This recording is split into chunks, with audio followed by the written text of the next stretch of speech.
Sekiro Shadows Die Twice is a game that I recently have been playing on my own time. And I just beat it. And let me tell you, this game was awesome. I went from the easiest Soulsborne game, that being Elden Ring, to relatively the hardest, which is Sekiro, because this is parry-based combat and not dodge-based combat. So I really had to get used to dodging. And, yeah, I really, really enjoyed this game. It's my new favorite game ever. It goes, Sekiro, Elden Ring, and then, Dispatch. Let me tell you, this game was just fucking awesome. I'm already replaying through it on New Game Plus. So, I must tell you how much I enjoyed this game. Now, if you haven't watched any of my other videos, you might not know that I'm a big Souls-like and Soulsborne fan. Because, well, I played through Elden Ring, and then I played through Lies of P, and I'm currently also playing through Bloodborne, which is kicking my ass. Like it should. But, I really just want to talk about what I thought about this game. So, one thing that I thoroughly enjoyed about this game was the combat. The combat was so, just, like, good and satisfying once I got it down. And since I played Lies of P first, I had experience with, countering, which is just the parry mechanic. At first, I was like, oh my god, I'm gonna get my click, like, halfway through the game, and the first half is just gonna fucking suck. But, I got my click super freaking early. I got my click around Genichiro? Yeah, around Genichiro. So, relatively early in the game. Which, I'm glad I got it early, because if I didn't, I would be struggling the rest of the game. Or most of the game. And I didn't want to have to, like, struggle a ton. I did want to struggle. Just not like millennia struggle. My favorite area in this game is probably the area where you fight Guardian Ape. That area is just so calming, so relaxing to go through. Except when all the monkeys are like following you, and you gotta be careful because there's so many frickin' monkeys. My favorite enemy type is definitely the guys with the two swords. Like, the guys with the two swords, those were awesome, little guys to fight. I don't like the gun guys. The gun people suck in this game. As most do in Souls games. Like, when I'm talking about gun guys, I mean any projectile-based attacker. I hate those. Like in Elden Ring, I don't like the archers. Or the magic guys. If you haven't played this game, there's a lot that you're gonna need to learn. Like if you're a big if you're just a big Souls fan and you've only played like Dark Souls 1, 2, and 3, then you're gonna need to learn a lot with these games. Or with this game.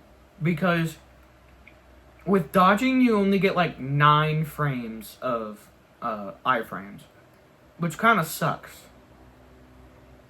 Because the boss, Blazing Bull, makes it so where people, like most people in their first playthrough, will like dodge instead of deflect, which you're supposed to deflect because that's how you make the game easier.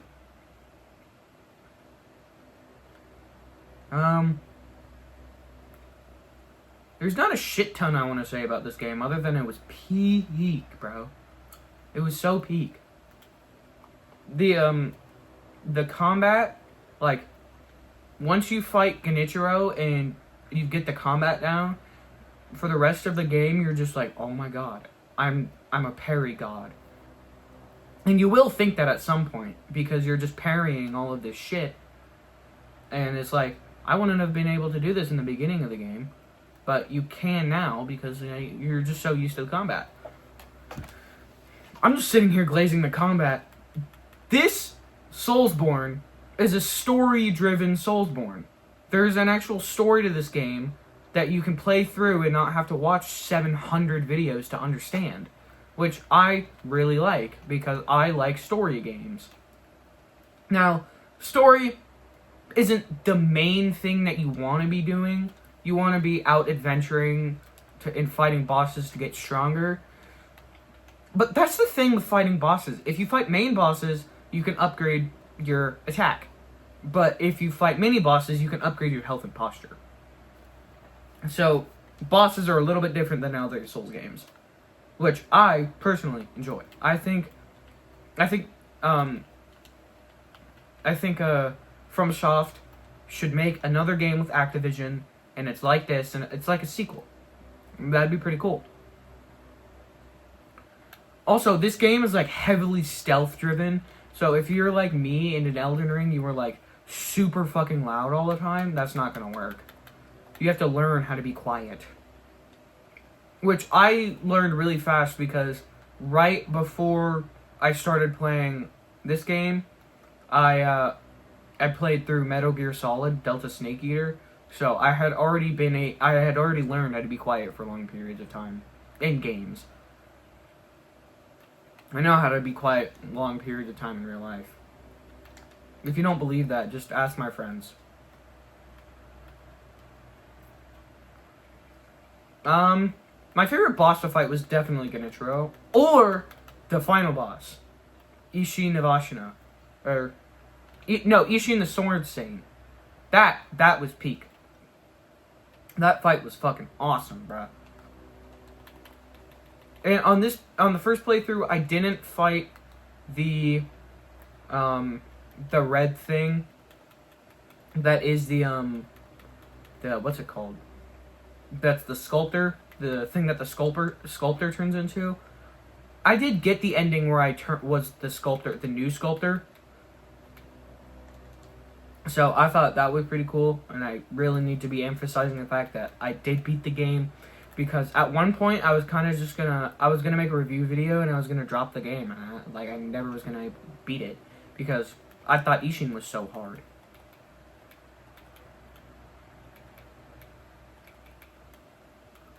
At one point in this game, I really was gonna drop it, and it was like super like early into the game I was gonna drop it.